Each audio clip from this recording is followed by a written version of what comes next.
ಶ್ರೇಷ್ಠ ನಾಯಕತ್ವ, ಜನಪರ ನೀತಿ ಮತ್ತು ಶಿಸ್ತುಬದ್ಧವಾದ ನಿಯತ್ತು ಇದ್ದ ಪಕ್ಷ ಸಂಘಟನಾತ್ಮಕವಾಗಿ ಬೆಳೆಯುತ್ತದೆ ಹಾಗೂ ದೇಶದ ಪಾಲಿಗೆ ಆಸ್ತಿಯಾಗುತ್ತದೆ ಎಂದು ಶಾಸಕ ಸಂಜೀವ ಮಠಂದೂರು ಹೇಳಿದರು. ಬಿಜೆಪಿ ಹಿಂದುಳಿದ ವರ್ಗಗಳ ಮೋರ್ಚಾದ ಪುತ್ತೂರು ನಗರ ಹಾಗೂ ಗ್ರಾಮಾಂತರ ಮಂಡಲದ ವಿಶೇಷ ಸಭೆಯನ್ನ ಪುತ್ತೂರಿನ ಟೌನ್ ಕೋ ಆಪರೇಟಿವ್ ಬ್ಯಾಂಕ್ ಸಭಾಂಗಣದಲ್ಲಿ ಉದ್ಘಾಟಿಸಿ ಅವರು ಮಾತನಾಡಿದರು. ದೇವದುರ್ಲಭ ಕಾರ್ಯಕರ್ತರೇ ಬಿಜೆಪಿಯ ಆಸ್ತಿ. ಇಂತಹ ಕಾರ್ಯಕರ್ತರಿಂದಲೇ ಬಿಜೆಪಿ ಬೆಳೆದಿದೆ. ಪಕ್ಷ ತನಗೆ ನೀಡಿದ ಕರ್ತವ್ಯವನ್ನ ತನ್ನ ಮನೆಗಿಂತಲೂ ಶ್ರೇಷ್ಠ ಎಂದು ಭಾವಿಸಿ ಕಾರ್ಯಕರ್ತ ಕೆಲಸ ಮಾಡಬೇಕು. ಪಕ್ಷ ಎಂದರೆ ಅದು ಹೆತ್ತ ತಾಯಿಗೆ ಸಮಾನ. ಇಂತಹ ಮನೋಭಾವದ ಕಾರ್ಯಕರ್ತರಿಂದಾಗಿ ಬಿಜೆಪಿ ಬೆಳೆದಿದೆ. ಬದ್ಧತೆ, ನಿಷ್ಠೆ ಮತ್ತು ಪ್ರಾಮಾಣಿಕತೆ ನೋಡಿ ಪಕ್ಷ ನಮಗೆ ಸ್ಥಾನಮಾನವನ್ನ ನೀಡುತ್ತದೆ ಹೊರತು ನಮ್ಮ ಜಾತಿ ನೋಡಿ ಅಲ್ಲ ಎಂದು ಹೇಳಿದರು.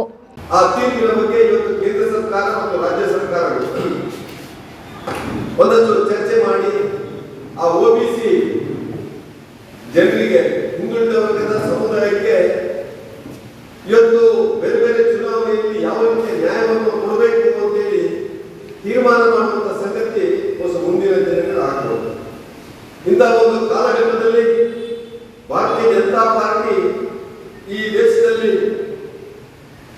ಸರ್ವವ್ಯಾಪಿ, ಸರ್ವಸ್ಪರ್ಶಿ, ಸರ್ವಗ್ರಾಹಿಯಾಗಿ ಪ್ರತಿಯೊಬ್ಬ ವ್ಯಕ್ತಿಯನ್ನು, ಪ್ರತಿಯೊಂದು ಪ್ರದೇಶವನ್ನು, ಪ್ರತಿಯೊಬ್ಬ ಮತದಾರನ ಮನಸ್ಸನ್ನು ತಲುಪಿದಾಗ ಆ ಸಂಘಟನೆ ಆ ಎಲ್ಲರಿಗೂ ತನ್ನ ಸಂಘಟನೆಯಲ್ಲಿ ನ್ಯಾಯವನ್ನು ಕೊಡಬೇಕು, ಈ ದೇಶದಲ್ಲಿ ಅಧಿಕಾರವನ್ನು ಕೊಡಬೇಕು.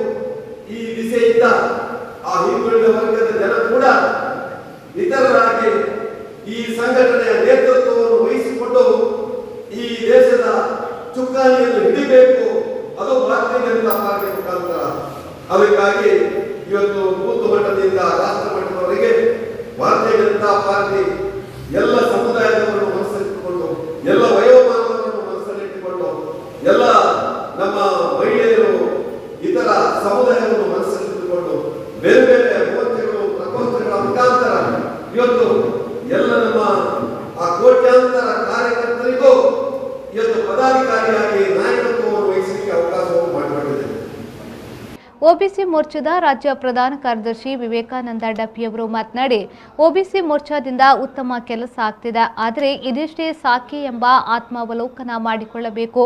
ಹಿಂದುಳಿದ ವರ್ಗ, ದಲಿತ ಸಮುದಾಯಕ್ಕೆ ಕಾಂಗ್ರೆಸ್ ಏನು ಮಾಡಿದೆ? ನಾವು ನಿಮ್ಮ ಜೊತೆಗಿದ್ದೇವೆ ಎಂದು ಹೇಳಿಕೊಳ್ಳುತ್ತಲೇ 60 ವರ್ಷ ಆಳಿದ ಕಾಂಗ್ರೆಸ್ ಈ ವರ್ಗಗಳಿಗೆ ಏನು ಮಾಡಿಲ್ಲ. ಇದನ್ನ ಜನರಿಗೆ ಮನವರಿಕೆ ಮಾಡಬೇಕು. ಇವತ್ತು ನರೇಂದ್ರ ಮೋದಿ ಅವರು ಇಡೀ ಜಗತ್ತಿಗೆ ಮಾದರಿಯಾಗಿ ನಮ್ಮ ದೇಶವನ್ನ ಕಟ್ಟುತ್ತಿದ್ದಾರೆ ಎಂದು ಹೇಳಿದರು. ಭಾರತೀಯ ಜನತಾ ಪಾರ್ಟಿ ಹಿಂದುಳಿದ ವರ್ಗ ಮೋರ್ಚಾ ಪ್ರತಿಯೊಂದು ಕಾರ್ಯಕ್ರಮಗಳನ್ನು ಅನುಷ್ಠಾನ ಮಾಡ್ತೀವಿ, ಕಾರ್ಯಕ್ರಮ ನಡೆಸ್ತೀವಿ. ಮಂಡಲದಲ್ಲಿ ರಾಜ್ಯ ಹಾಗೂ ರಾಷ್ಟ್ರೀಯ ಮಟ್ಟ ಇರಬಹುದು, ಜಿಲ್ಲೆಯಿಂದ ಕೊಡ್ತಕ್ಕಂಥ ಎಲ್ಲ ಕಾರ್ಯಕ್ರಮಗಳನ್ನ ನಾವು ಮಾಡ್ತಾ ಬರ್ತಾ ಇದ್ವಿ.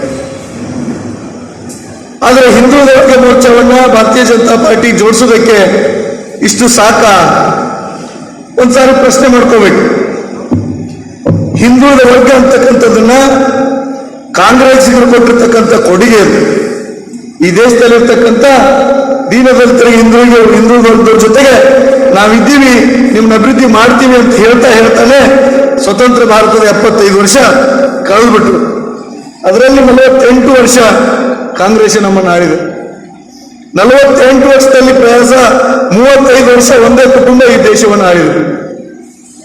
ಅವತ್ತಿನ ಕಾಂಗ್ರೆಸ್ಸಿನ ಪ್ರಧಾನಮಂತ್ರಿ ಆಗಿರ್ತಕ್ಕಂಥ ಇಂದಿರಾ ಗಾಂಧಿ ಅವರು ಹೇಳ್ತಾ ಇದ್ರು, ಈ ದೇಶದಲ್ಲಿರ್ತಕ್ಕಂಥ ಪ್ರತಿಯೊಬ್ಬ ಹಿಂದುಳಿದ ವರ್ಗ ದೀನದಲಿತರಿಗೆ ರೋಟಿ, ಕಪಡ, ಮಕಾನ್ ಕೊಡ್ತೀನಿ ಅಂತ ಹೇಳ್ತಾ ಇದ್ರು. ನಾವು ಒಂದ್ಸಲ ಕಲ್ಪನೆ ತಗೋಬೇಕು.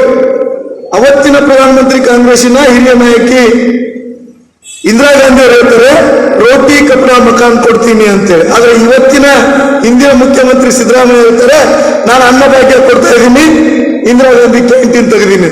ಏನು ಅವ್ರ ಕೆಲಸ ಮಾಡಿಲ್ಲ, ಏನು ಈತ ಕೆಲಸ ಮಾಡ್ತಾ ಇದ್ರು ಅನ್ನೋದನ್ನ ಒಂದ್ಸಲ ಪ್ರಶ್ನೆ ಮಾಡ್ಬೇಕು ನಾವು ಅವ್ರನ್ನ. ವೇದಿಕೆಯಲ್ಲಿ ಒಬಿಸಿ ಮೋರ್ಚಾ ದಕ್ಷಿಣ ಕನ್ನಡ ಜಿಲ್ಲಾಧ್ಯಕ್ಷ ಆರ್ಸಿ ನಾರಾಯಣ್ ರೇಂಜಾ, ಒಬಿಸಿ ಮೋರ್ಚಾದ ಪುತ್ತೂರು ನಗರ ಮಂಡಲಾಧ್ಯಕ್ಷ ಶಿವರಾಮ್ ಸಪಲ್ಯ, ಗ್ರಾಮಾಂತರ ಮಂಡಲ ಒಬಿಸಿ ಅಧ್ಯಕ್ಷ ಸುನಿಲ್ ಕುಮಾರ್ ದಡ್ಡು, ಪುತ್ತೂರು ಮಂಡಲ ಬಿಜೆಪಿ ಅಧ್ಯಕ್ಷ ಸಾಜಾ ರಾಧಾಕೃಷ್ಣ ಆಳ್ವ ಉಪಸ್ಥಿತರಿದ್ದರು.